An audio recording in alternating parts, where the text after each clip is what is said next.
5 seconds. Chairman's speech at annual general meeting. Ladies and gentlemen, it gives me great pleasure in welcoming you all to the 51st annual general meeting of your company.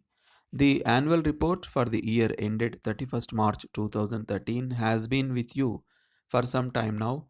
So, with your permission, I shall take it as read.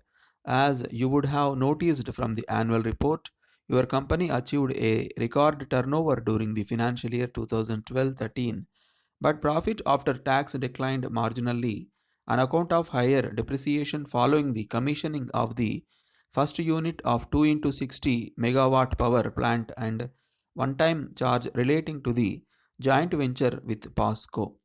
The long term benefits of both these initiatives, however, far outweigh the immediate impact. I would now like to highlight some key aspects for the year under review. As mentioned, gross sales touched an all time high of rupees 1,27,325 crores, representing an increase of 7% over the previous year, while earnings before interest, taxes, depreciation, and amortization increased by 20.24% to rupees 282.15 crores. Production of ferrochrome during the year under review was 1,74,348 tons, a decrease of 11% over the previous year on account of non-availability of lumpy ore and shutdown of one furnace. There was a limited production run of ferrosilicon during the year to utilize Encash raw material available in stock, and 4,970 tons was produced. Power generation stood at 792 million units, increase of 2% over the previous year, while 3,90,649 tons, 20% decrease over the previous year, of chrome ore was raised from the captive mines and used entirely in-house. I am pleased to inform you that both units of the 2 into 60 megawatt captive power plant were synchronized on 31st December 2012 and 30th June 2013 respectively and put to use. While there are some initial teething issues, these will be stored out in due course, and the enhanced generation capacity now gives us the headroom to increase our smelting capacity, which is under active consideration. The captive coal mine being developed by Utkal Coal Limited is at an advanced stage with all statutory approvals in place and major milestones like readiness of rail and road site, land increasing for captive railway siding, etc. achieved.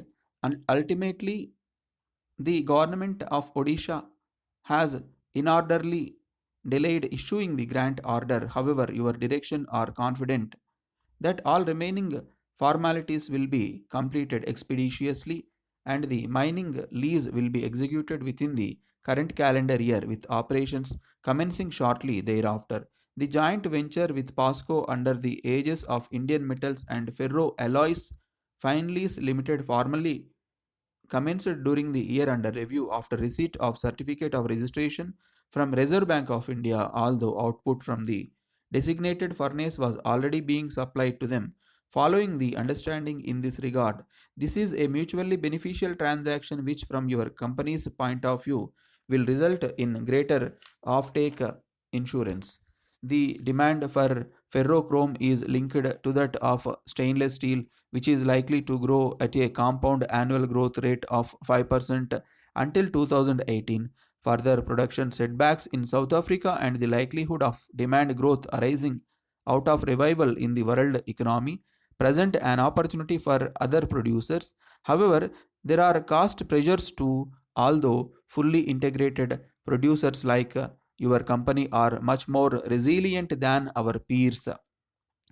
While there are challenges in the short term, your directors are confident that the outlook for the ferrochrome industry in general and your company in particular is positive over the medium to long term. The management is focused on delivering superior results once the backward integration into coal mining and capacity enhancement come into play, and barring unforeseen circumstances, your directors are confident in this regard. Your company initiated a broad based organization restructuring in financial year 2012 13 with inputs from a leading management consulting from to push down responsibility and accountability while freeing up senior management time to focus on strategic priorities, including diversifying into new business and geographies.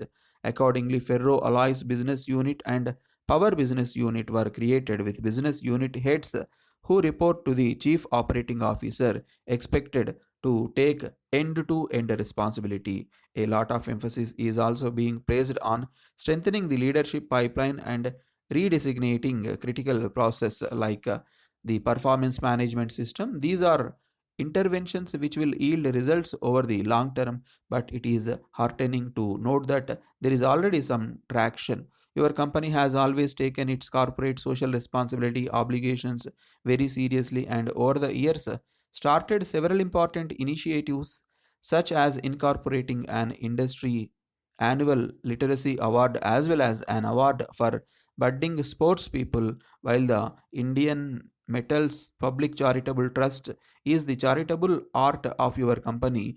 The Bansidhar and Panda Foundation has been formed to broaden our corporate social responsibility initiatives in a focused and sustainable manner. During the year under review, your company spent rupees 3.5 crores on various corporate social responsibility activities, which is significantly higher than 2% of profit after tax, which is likely to be mandated going forward. I am pleased to inform you that industrial relations at all units have been cordial during the year under review, and on behalf of your directors, I would like to acknowledge the cooperation and contribution of the entire workforce. On behalf of the board of directors and the management, I would like to place on record your company's sincere appreciation of the support extended by the central and state governments and their agencies, team lenders, and working capital banks, and the continuing patronage and support of all stakeholders. Thank you. By Jayant Panda, Vice Chairman.